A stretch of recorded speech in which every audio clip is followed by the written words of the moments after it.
Sarah, if you'll be so kind as to inform when the Substack I'm watching for it. chat comes up. We are live on Blue Sky now via There's stream. Substack. Yeah.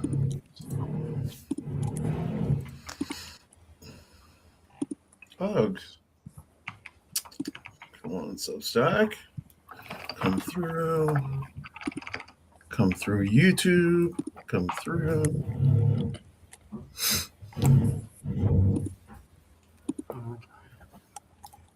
All right, there we go. So yeah, let me copy this and drop this in. I apologize to everybody who's watching, but I just want to. Okay, so here we go. The week, it still sucks, and it's gonna suck. And so we're gonna sort of talk about survival feelings for a while until we decide that's not what we want to talk about anymore. But so I'm just going to go right into it, and then people can share their perspective. So the starter for this is we can learn to work and speak when we are afraid in the same way that we have learned to work and speak when we're tired. For we have been socialized to respect fear. This is incorrect, but more than our own need for language and definition. And so while we wait in silence for the final luxury of fearlessness, the weight of silence is what will choke us. And so following that train of thought, fear is a visceral and vivid experience. It's like shoving a penny in the back of your mouth and tasting that metallic copper, sensation when, especially as a trans person, deciding whether to use a bathroom in a gas station or not. There's fear that's involved there. That's the cold sweat on your spine when someone clocks you mid-sentence. Their eyes narrow, they're recalculating. There's that fear is every legislative session that we watch while they attempt to erase us and decide whether we deserve health care or whether my body is real or whether my children should be taken away from me or not, because that's what fear does to you. And that's the fear that we live in under the current political climate. But here's the thing that I want you to take away from that, and that's that they've always wanted us to be afraid. To be afraid enough to disappear, to go in the closet, to detransition, to die quietly. But most of us aren't. I mean, this live session is essentially none of us agreeing to be quiet. And so what do I say? Fuck their comfort. I'm afraid they'll fire me. I'm afraid my family will abandon me. I'm afraid I'll be murdered for existing. Those are all things that I am legitimately afraid of. I had a work experience where in the not too distant past, where I was sitting in a bathroom and I was using the bathroom, and there were two people who used their names in the bathroom, and one person said to the other, that thing might be in the bathroom with us. And the other person told that person, you need to be quiet. You need to leave her alone. She has enough problems without you spewing that kind of hate. And the other person said, well, he doesn't even look like a girl, so why is he even kidding himself? Yada, yada, yada, yada. And then I walked out of the bathroom after they left, And what I didn't realize is another coworker was in the bathroom as well. And she walked out and she looked at me and she said, "Wendy, are you okay?" And I said, "I'm not okay. I'll live, but I'm not okay." And so I left the bathroom and she was still in there. And so, sure enough, like an hour later, I had an HR meeting pop up on my calendar. And I walked into that meeting, and it was the two people who were talking, myself, an HR rep, and the person who was in the bathroom left when I walked out. I won't say their name. And so my HR business partner basically said, "I understand this has happened, and I want to understand why this has happened." And there was some interaction, and the person who was the guilty party yelled and screamed a bunch. And then when that happened, all of us but the HR person and that person were asked to leave the room. And then a little bit of time later, I found out the person was put on unpaid administrative leave for 2 weeks. They issued an apology to various members of the organization, myself included. And then I was told that will never happen again. And so that's the fear, that we live with. That's the fear I go through every day. So, all right, who wants to go next? I'm not going to pick on people. Oh, okay. Well, sure. There you go, Onyx. Yeah, fear. Well. So fear. One of the big things that I'm having fear with right now is ICE. And to be completely honest, I'm a black trans woman or trans non-binary woman, and trying to not have my passport, having a birth certificate that does not match my legal name, anything like that, I feel like being caught out in the roads, that I could just get scooped up anytime. So, that's a big fear of mine, especially since I've been known to be in Marietta right now. That's where I live. They've been seen in various parts of Georgia, in various stores, in various um, organizations. So, from that point of view, yeah, fear got me. From the point of view of being trans, being trans is resistance. Being seen is resistance. Being seen is resilience. So I will keep on being openly trans. I will not go back in the closet. I've seen the numbers of a lot of people going back in the closet. A lot of people detransitioning. Well, not a lot of people, some people. But I don't see that as for me. Like, I've been out long enough, and I feel like I'm going to have to stay out in order to uh, not necessarily le- legitimize myself, but to show myself that I can say "fuck you" and um, continue to live my life.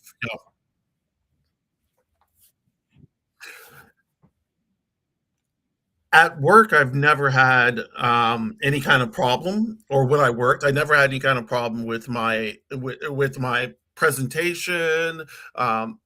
Using like the women's restroom, I still get like a problem because people will say shit.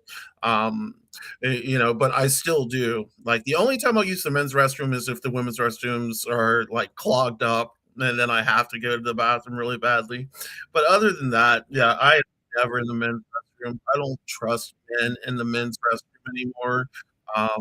Yeah, I women women's restrooms are kind of tricky for me, but you know what? My voice is kind of deep, so whenever I talk, people are like, "Who the fuck? What's this dude doing in the bathroom?" But I do go like with a partner. Like, Egg will come with me, or like a female or woman friend would come with me. But yeah, no. Okay, let me stop talking.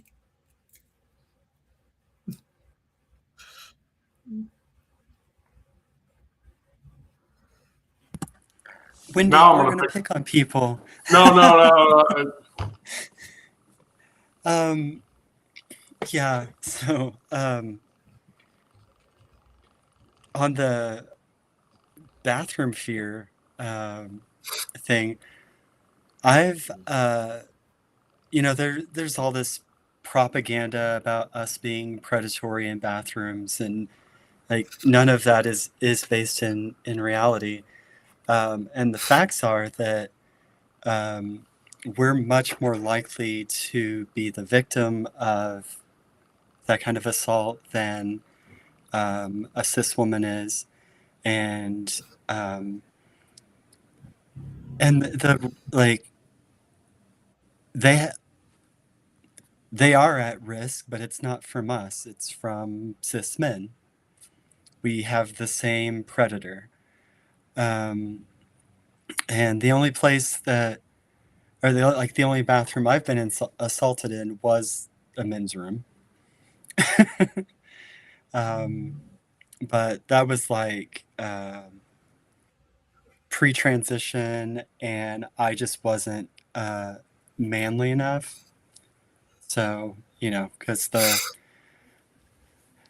bullies were clocking me even before my egg cracked. So. But like as far as fear goes, like I had a conversation with my mom a few months back, and it was about some of the online harassment that I've received, which y'all have too. It's slurs and threats and all of that stuff, and I share some of those things like on my Facebook sometimes, because I want people to see that, and hopefully call to account their friends or family or whoever who perpetuates that kind of thing. Excuse me. But my mom and I were talking, and she was like, when I first saw you posting about being trans, about issues you face, saw the things that you write about, I was really worried for your safety. But then I realized that if you don't speak up for yourself, no one else is going to either. And so I think that's an important part of fear and facing fear, is that,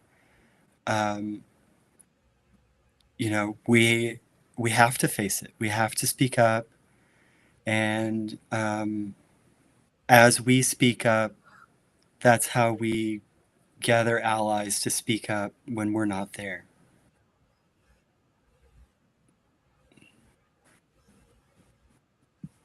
Yeah, I certainly I certainly agree with your point. I certainly agree with your point.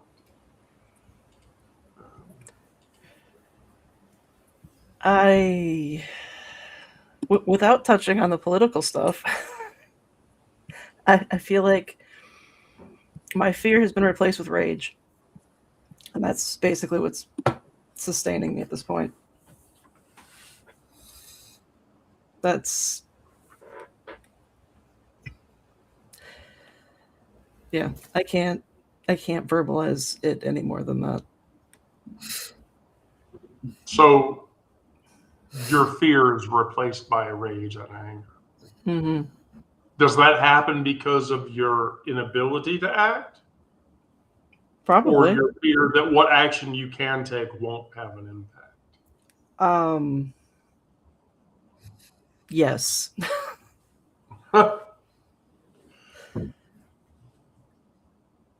That's pretty astute. But also, like any action that is fueled by rage, what kind of negative impact will it have on the people around me?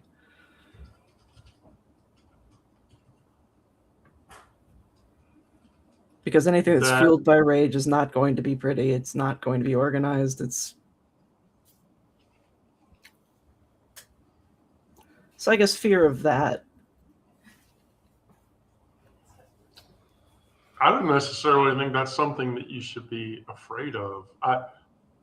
The other members of the band can comment, but especially if you channel that in the right direction, I don't know if that's something that's worthy of being afraid of. Therein lies the problem.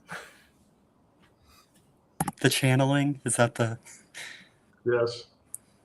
Yeah.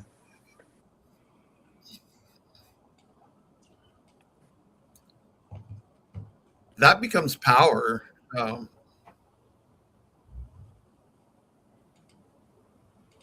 I certainly agree with that.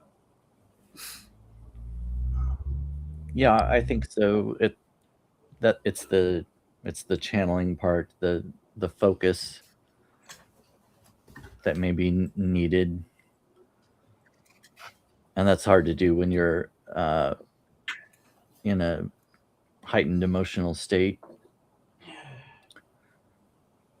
I kind of I mean, some of my fears are related to ice, but not necessarily for myself. I just fear for what they're doing and what part they're playing in what could be a civil war.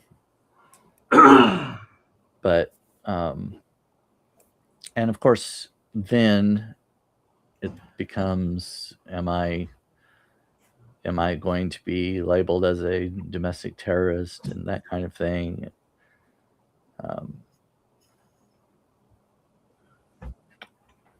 I don't think it will happen to me as quickly as it will some of you all, but it'll get around to that if things don't change. I've thought about like some of the stuff that I write about. I don't write a whole lot of politically charged content, but every once in a while there's something. So I do have some fear that will come back. You know, they'll use that as part of the reasoning or evidence to label me. But more of my fear is for the whole of our community, of our nation. It's not so much for myself as an individual.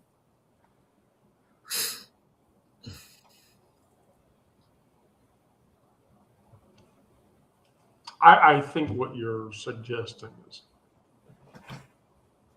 is valid.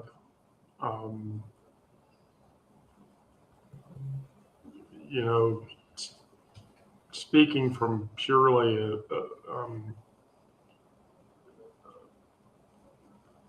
you know, a middle of the road perspective.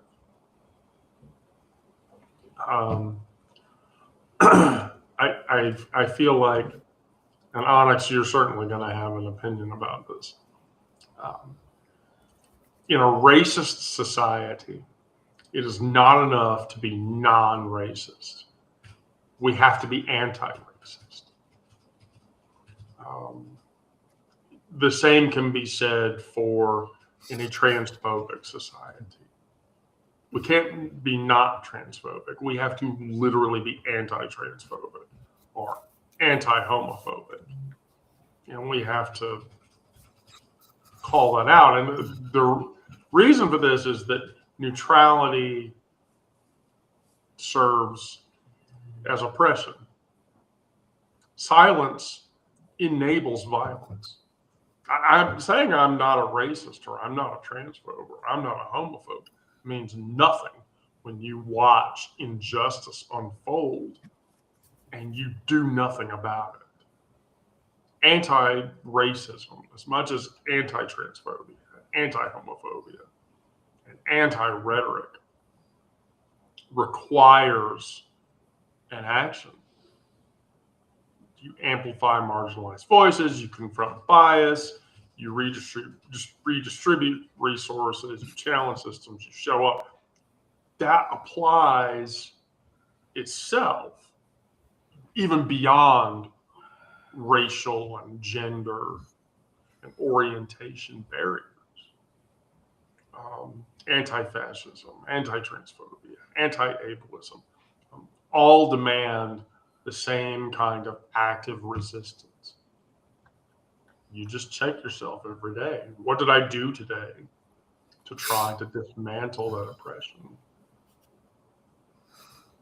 Normally, when I ask myself that question, it's whatever the fuck it is that I published at 11 o'clock, which I hurriedly publish before 11 o'clock or try to, so that I can drop it into a Jeff Tetrick post because Jeff's readers really appreciate my writing. But ultimately, if the answer is nothing, if I answer nothing, then I have to admittedly say I'm part of the problem. Being good isn't enough. Being kind isn't enough. Being actively, relentlessly, inconveniently opposed to every hierarchy that crushes my human dignity, everyone else's human dignity, that's the work that I have to do, that any of us should do. And, you know, as a trans woman, I don't get the luxury of neutrality. I walk around, I breathe, I refute the binaries that those people are trying to hold up, be it white supremacy or patriarchy or gender binary or even capitalism. Our existence is political whether we want it to be or not. My bathroom situation echoes that entire sentiment. So, and we have to be fair. I mean, we live in a world where currently fascists are organizing, and they know our names, and they know our addresses, and they know our medical records. And so, when I think about that, I can't actively say I'm going to be neutral. I shouldn't have walked out of the bathroom and said, that hurt me, but I'm not going to deal with it. That was the wrong thing for me to do. And so, you know, that's my complicity. And so that's why I speak out as often as I do.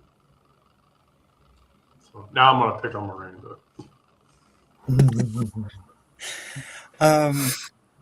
Yeah, so I think something that we should be aware of when we're talking about like advocating for both ourselves and like the communities that we belong to, but also other communities, whether that is because of race or disability status or what have you, is that it's a lot of small decisions. And you're going to make mistakes. And there are times when even if you've spoken out 10 times in a row, you're going to, like, let it slide that 11th time because you're tired of speaking out, or you don't feel that you have the strength in the moment. And it's important to like just move on to like the next moment and try to do better. Because if you're beating yourself up about not doing enough, then you're still not doing enough, but you're not doing enough and you're beating yourself up. So you have to say, I didn't do enough in that one particular situation, but I learned something from it. The next time I'll do this thing differently, or I realized because I didn't, maybe I didn't speak up because I lacked knowledge. I see a lot of that where it's like, well, I can't speak up for trans people because I don't know trans issues. Well, the answer then is learn about learn about us, like ask questions and like seek out the resources that can help you be a better advocate for different groups of people. Wendy, you made me think of a song. There's a song by Jason Isbell and the 400 Unit called White Man's World. And he's singing about being a white man and then looking around and like seeing all of his privilege and, looking at his daughter and knowing that, like, if he's not actively fighting against whiteness, then and patriarchy, then he's not giving her the world that he wants to.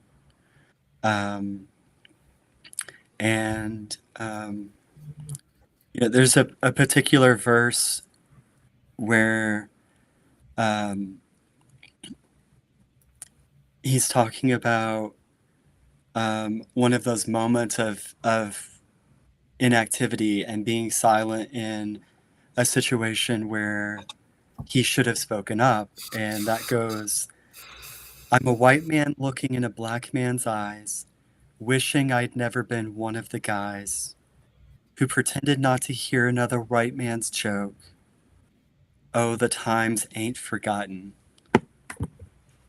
So,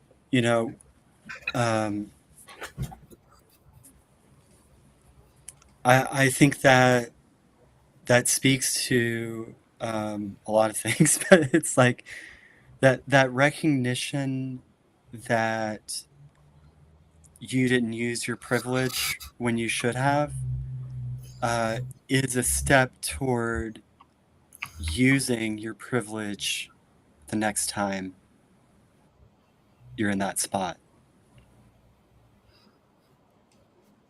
I would agree with that. And those words are pretty powerful, Miranda. They really are.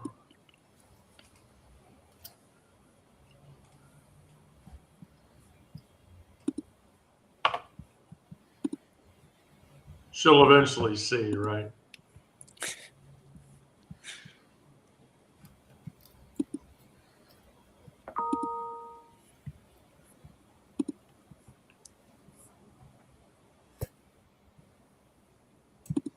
Onyx. Oh, sorry. Awkward. I like the idea of admitting your mistake. Um, yeah, I like the idea of admitting your mistake, doing better, and moving on. I like that. I as a once again as a black trans person, um, in an interracial relationship, we've been married for 21 years, together 20. Um, we both had to navigate what it means to be both black and her to be white, for her to confront internal biases, of since I was the first black person she dated, and her family wasn't used to dating her bringing home a black person. Like there was a lot of firsts for her and a lot of firsts for me with her. I had to come to an understanding within myself that I was going to have to deal with this family, and this family may be racist, but how am I going to handle that? How am I, as a black trans woman, non-binary person, how am I going to handle this? um, and the way I handled that was education. Now it's not my place to educate everybody I come across, but I do try and leave some crumbs, so that way they can find their way. I'm not going to educate every single person, but yeah, crumbs. I feel like um, hmm, I feel like we need to try to lead people to not necessarily the right answer, but the right answer for them. But that right answer has to include uh, anti-racism. It has to include anti-transphobia. It has to include dropping the patriarchy. It has to include dropping capitalism. Like all of these things. Like in order to be a person in society, and to be completely ingrained and ingratiated in the society, we have to be anti all of these things.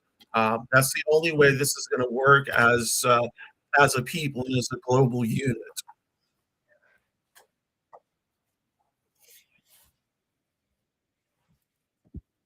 I like what you said about crumbs there, because it's like we do have um, different impacts on different people, and you can't always be the one who's teaching them, James Baldwin necessarily, but Right. you can help them get moving in the right direction with your positive influence. Brandon. As far as kind of learning and doing better next time, as Miranda was saying, it reminded me of I wrote an article about racism published earlier this week, and it was about an experience I had when I was a child, and wishing I could go back and do more than what I had at the time. I mean, I was a shy, introverted kid. It was my brother, but I told him to shut up. But I wish I would have. I said in the article, I wish I would have could go back and beat his face in. But um, yeah, as far as being actively anti-racist, anti-homophobic, it reminds me of the I think they're called Good Samaritan laws that are in some states.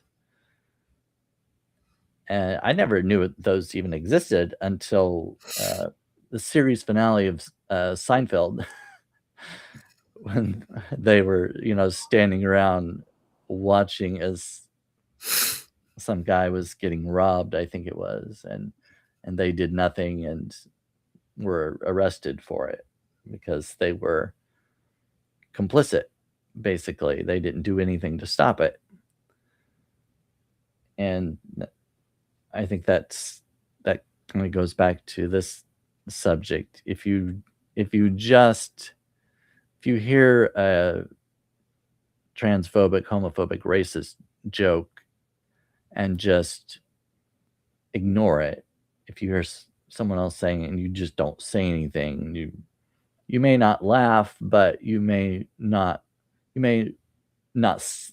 actually confront the person, and that is complacency, I guess.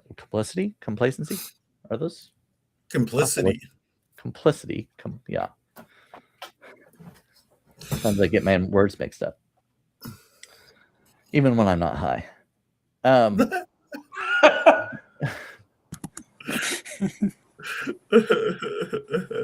Oh, Complacency, complicity.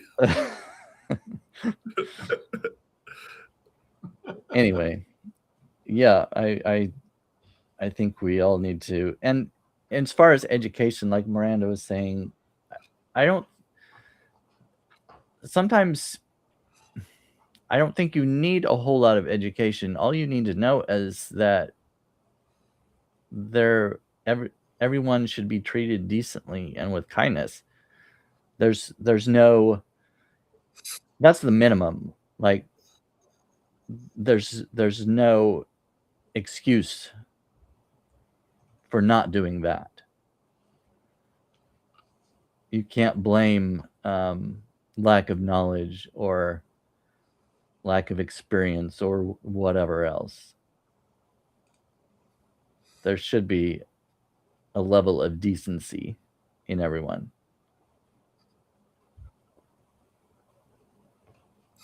well, Hate is taught.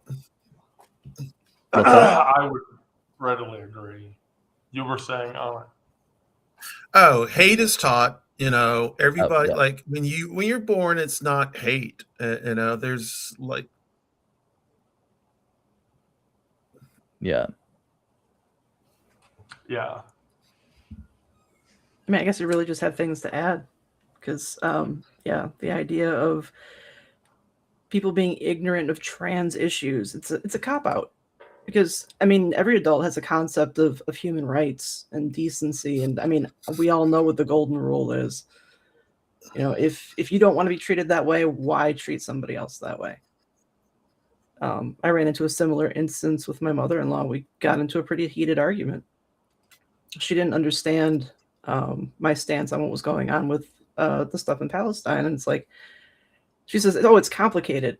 Well, what's complicated about children being targeted? There's nothing complicated about that.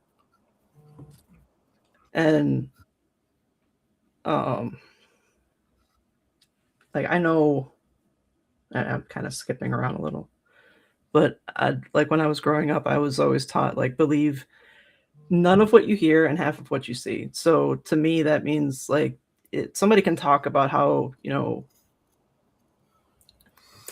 much of an ally they are to any group of people, but if their actions don't reflect that, their words have no power.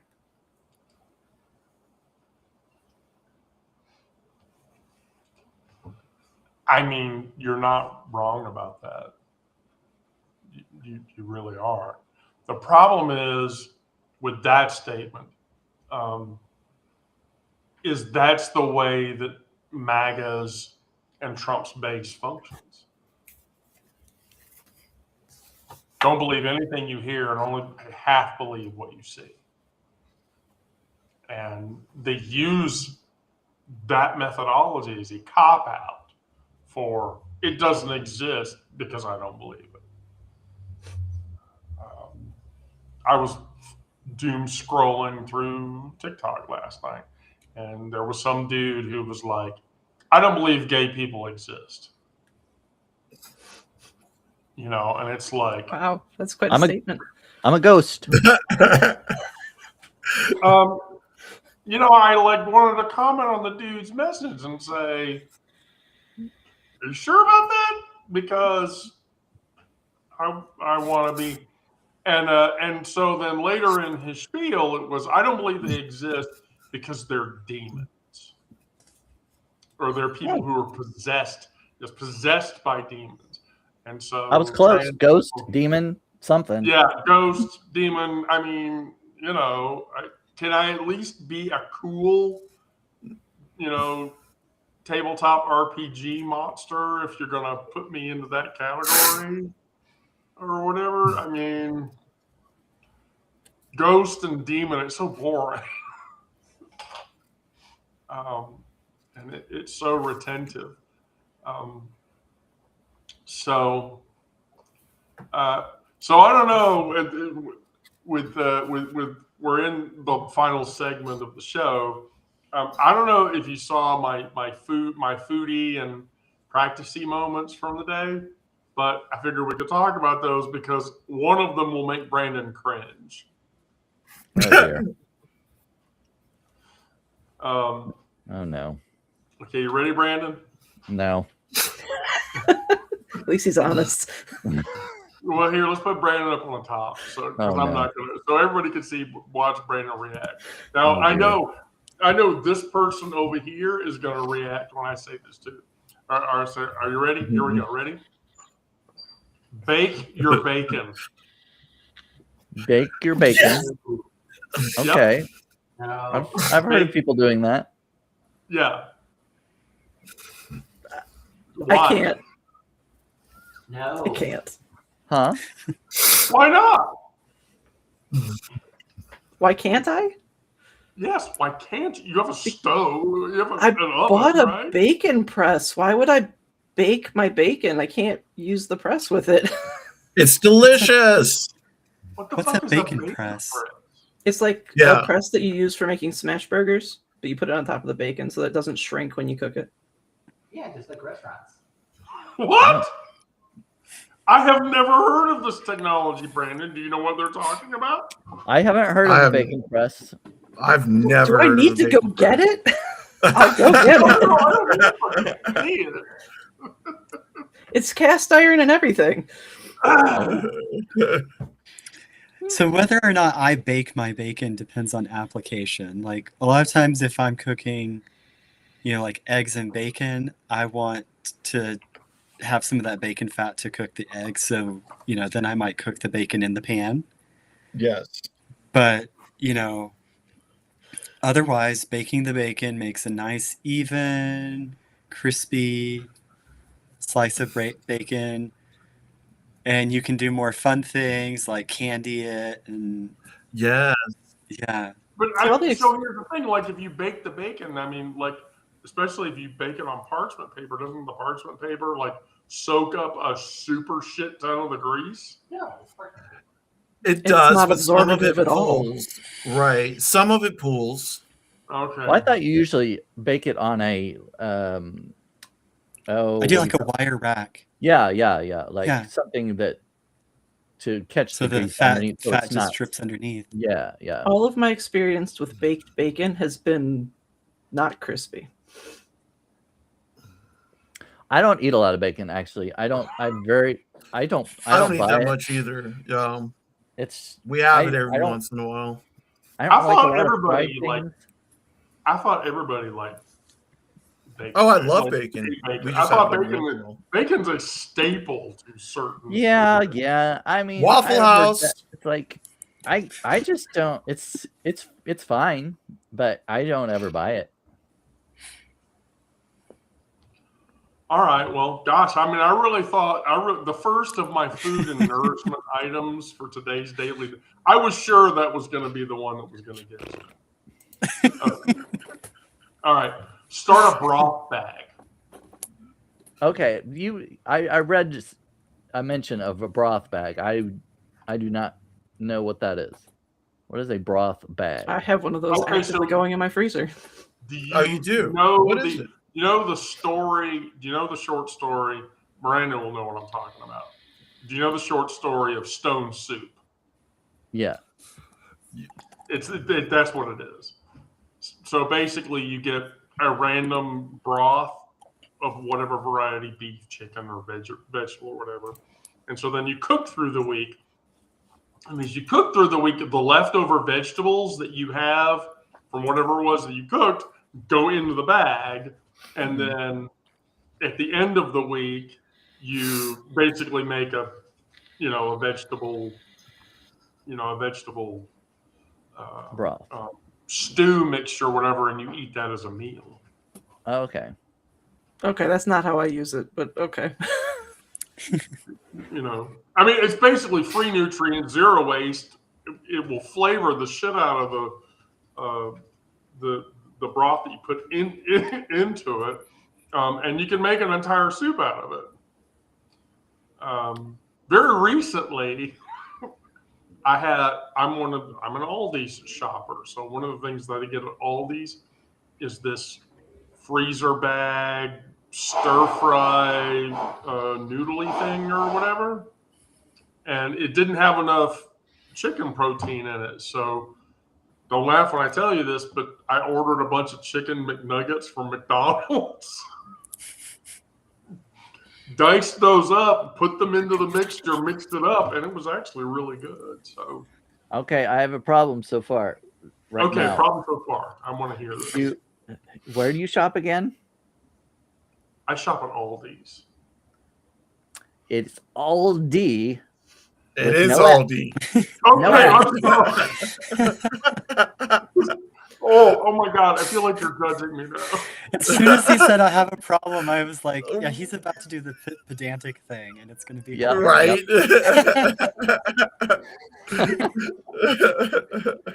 No, but my mom says that, my grandma used to say she's going to Walmart's and put the S on the end of it. Or Myers or Kroger's.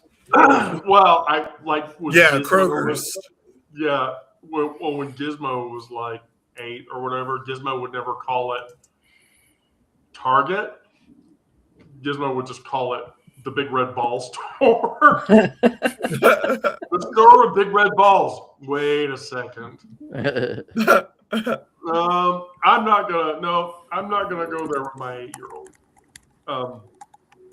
And then my final food and nourishment tip, and that Brandon, in future shows, you're going to be at the top of the screen for this. Oh no. How hard is it to make your own bread? I don't make it very often, but I have made it. It was all right. I mean, it just takes a while. But baking bread is not that complicated, right? No, it's not difficult. It's just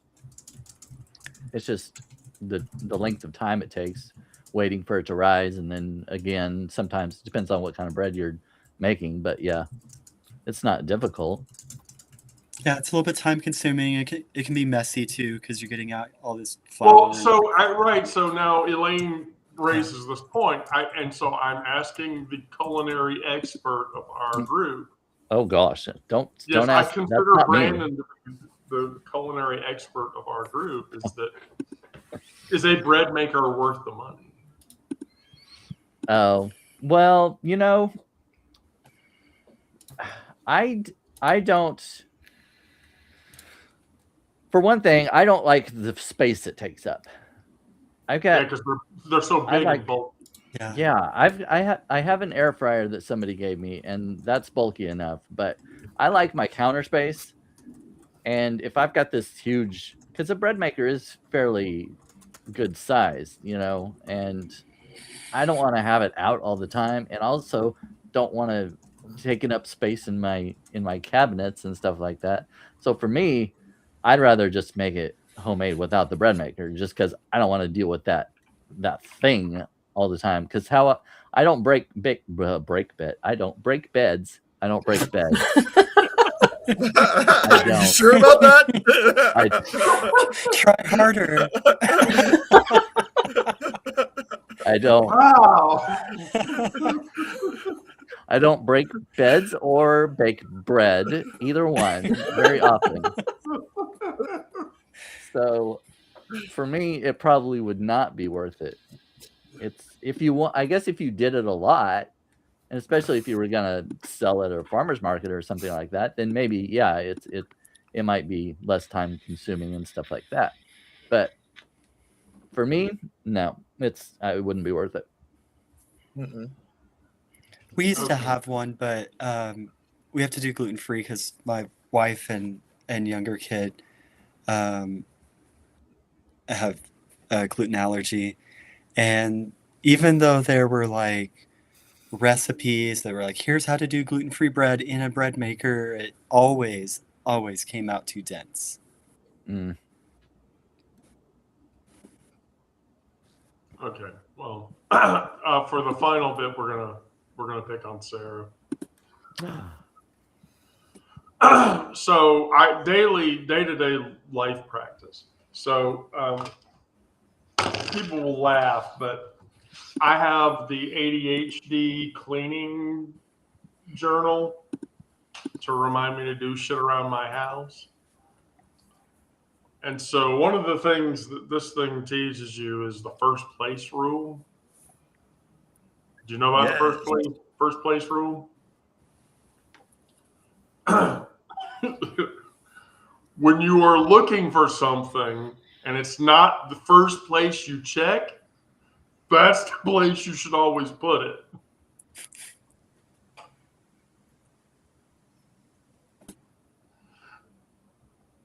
Pure logic. If you go looking for something and the first place you check it's not there, that's where you should put it. That makes sense. Now, if it's on the floor, that's probably not a good place to put it. Or in seasonal clothing. Wait, you put shit I make in the piles seasonal on the floor. clothing? Sometimes I put my keys in my winter coat. Sometimes they just get left in the pocket. Okay.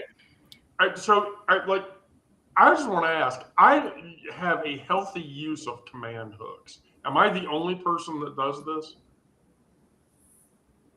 I mean, I've got a bunch of hooks on the other side of my door, but that's for like coats. the plastic, like No, adhesive I've got an command hook. over the door thing that has 2 shelves on the top and then like a row of hooks for all my coats.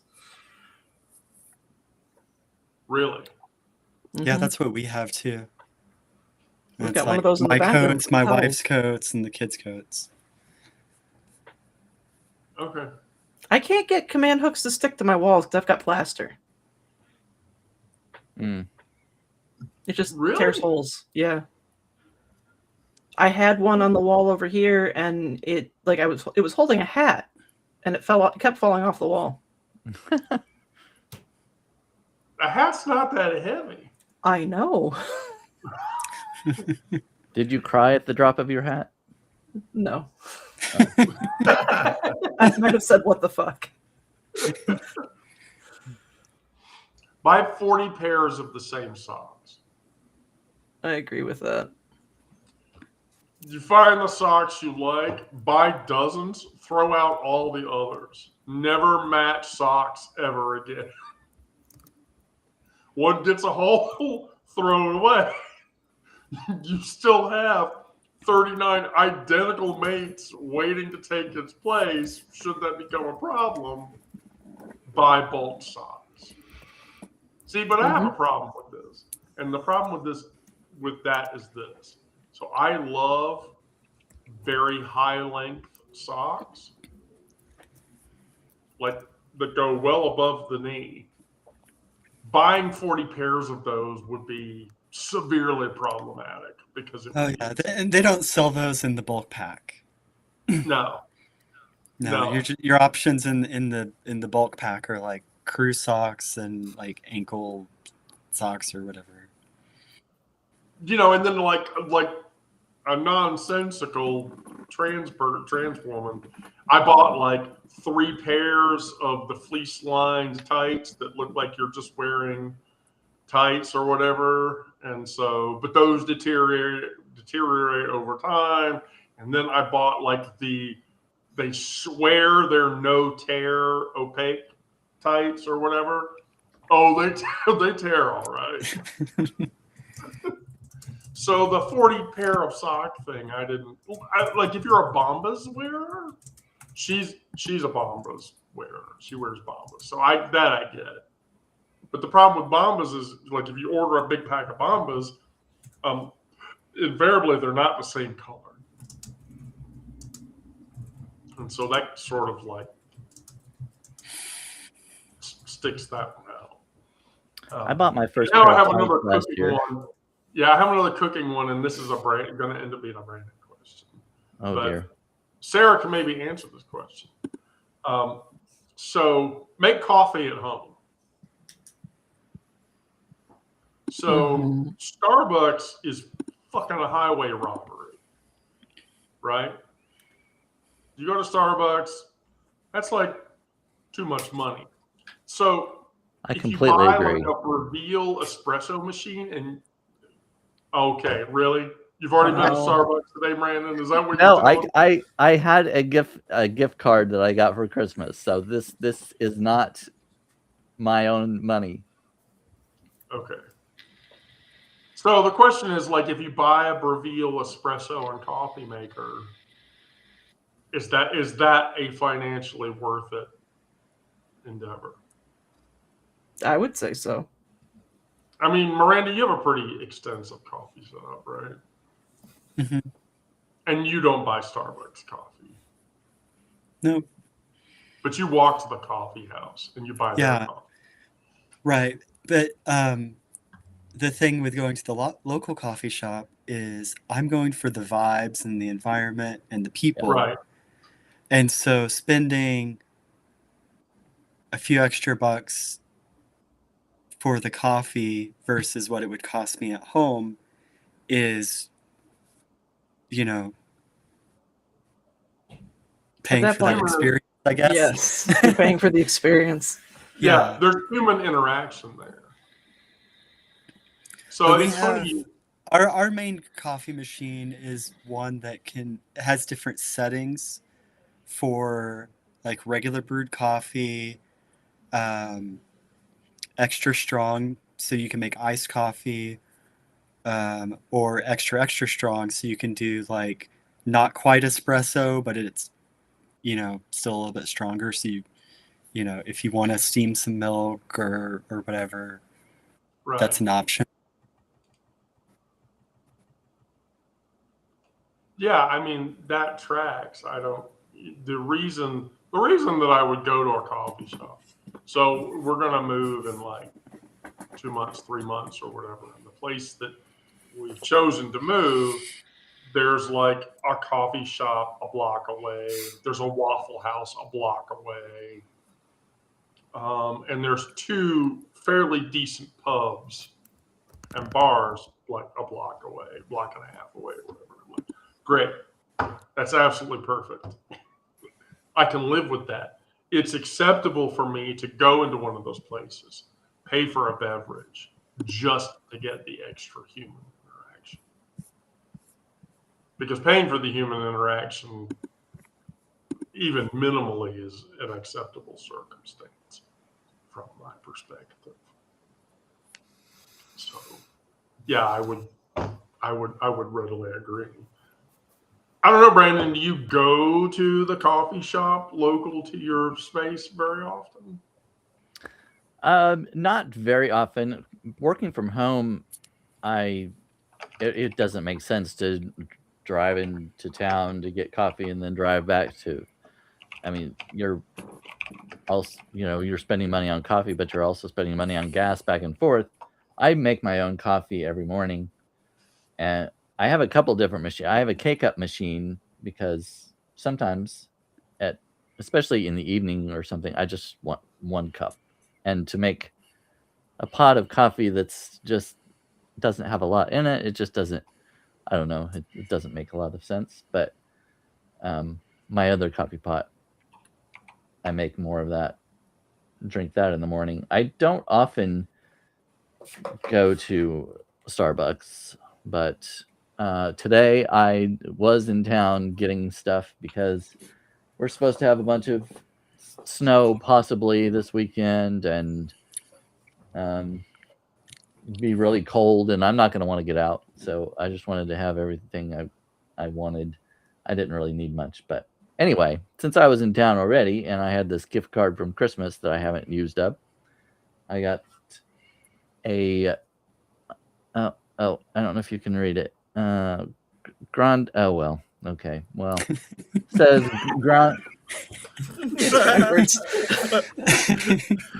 grande white chocolate mocha. And I Well, really hold do on, like hold that. on, hold on a second. What? You're drinking a white chocolate mocha. Without peppermint? So with oat milk. with oat milk. Okay.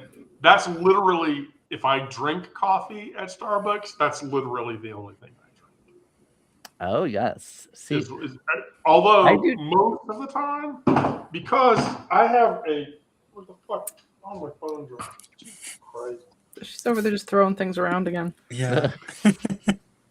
Sarah, I'm going to have to ask you to shut the fuck up. Oh, I thought you were going to ask me to leave. Oh. I change it up sometimes. I mean, my coffee solution at home is... Oh, this went off the rails really quickly. That went off the rails horribly. Sure, okay. My coffee solution at home is literally a water boiler and the big bulby Chemex pour over when I make coffee. Now I have a shit. I was a trade coffee membership person. You know, I had the trade coffee membership or whatever, where they sent me 2 bags, and for like a year, so I have like a whole shit ton of unopened coffee. Of stale coffee. Yeah. Well, it won't be stale because they're sealed, but anyway, but when I make coffee, yeah, that's, you know. Okay, if I have like a bag of it, I'll keep it in the freezer, so because supposedly that keeps it longer or whatever. But If it's vacuum it packed, it does? doesn't matter. But yes, Wait, it does matter or it doesn't matter? if it's vacuum sealed, it doesn't matter. If it's vacuum Okay, sealed, if it it's doesn't vacuum matter. sealed. Yeah. See, all of my bags are vacuum sealed. Not if they've got the little holes in them from the manufacturer. Yeah, if it has Like, the little vent. If you can squeeze it and smell it, it's not sealed. Yeah. If you can squeeze it I should check that.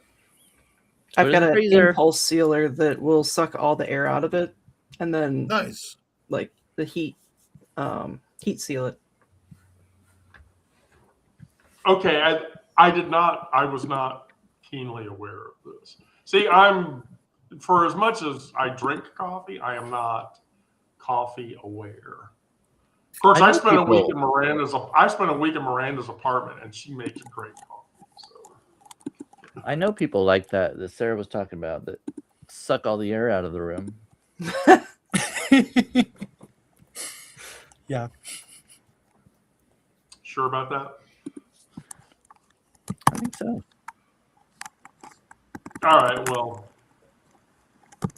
with that, I'll bring it to a close.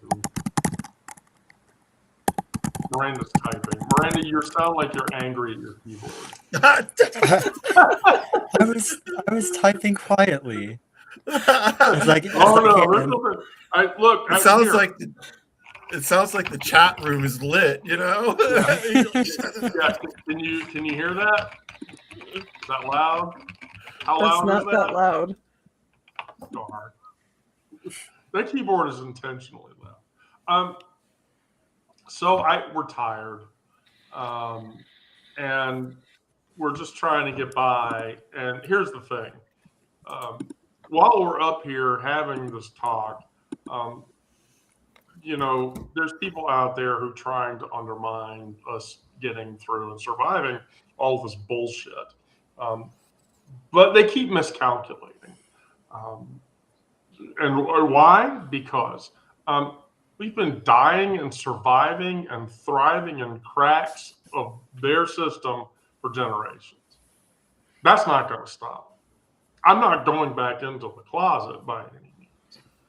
But that doesn't mean that I can't find a space in a location where I feel safe enough to express myself. And so, you know, we know how to hold each other when the state won't. And that's the long game. It's not the comfortable one. It's not the one where we get to rest, but it's the one where we become ungovernable. That every act of care and sedition, where our existence, messy, imperfect, and defiantly visible, becomes the crack that splits their foundation. And so, I don't know about you guys, but I'm going to keep being loud, connected, and fucking alive while all of this shit burns. And if that means I have to grow food and get angry and do and say shit, then that's what I'm going to do. And I prefer to do it with all of you guys than have to go out there and do it to people who are going to call me a thing and misgender me and say really mean shit. The future isn't handed down from the powerful. You shouldn't think that. It's built by the people that they try to get rid of. One stubborn act of survival at a time. And so we build it down, we get through it. And that's how it works. Does anybody have closing thoughts? I'm a horrible orator, by the way. No, you can't see it. I have a closing thought. Okay, I want to hear it now. So you were talking about how they keep miscalculating, and that's because evil is boring and it's methodical and it's always the same thing. They use the same tricks over and over again. They think that force is how to solve problems, but we're more creative than they are. And that's why they can never really get rid of us. I mean, that mentality is summed up by my favorite comedic actor, Rick Moranis, in the Mel Brooks classic Spaceballs, which is the greatest science fiction movie ever made, in which he says, evil will always triumph because good is dumb.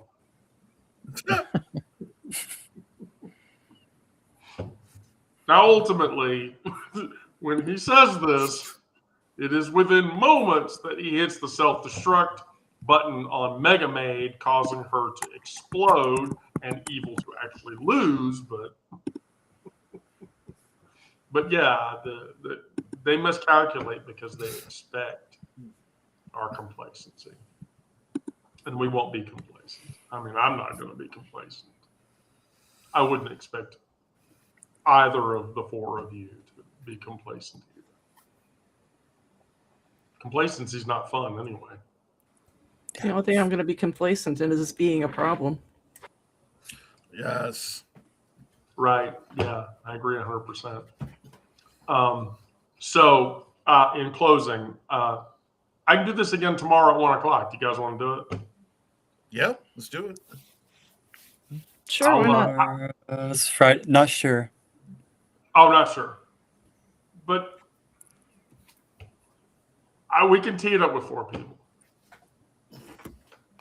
I'll have another good topic, I promise. I literally, the Daily Digest it's taken me like a long time to get the Daily Digest into like the form that I think people like or that people want.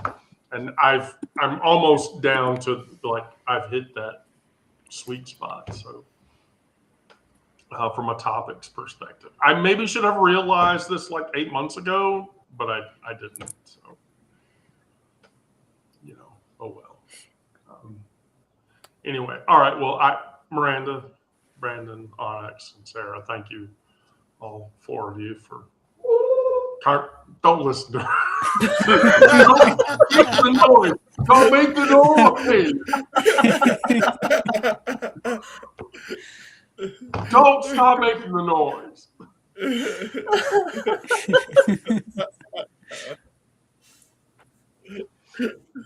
I'm just going to tell you, one day she's actually going to have to come on to the show, and I can't wait for that to happen. All right. To everybody watching, thank you for participating. We'll be back tomorrow, 1 o'clock, whether we have the whole band or not. And we'll be talking about the same things. I'll make Brandon laugh and cringe at my food nourishment suggestion. Well, Wendy, if you decide to get loud and angry, just try not to do it at Aldi's. Aldi's nuts.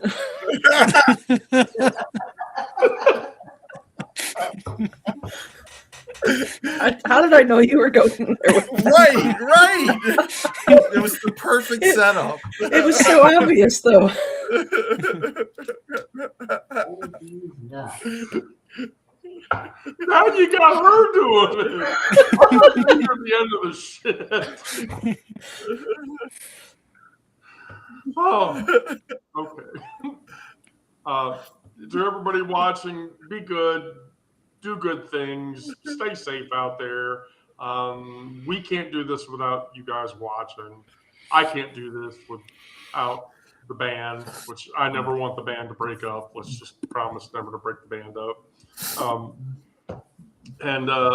That's how we'll get through it. I'm not going to be Murrow, but I will say good night and good luck.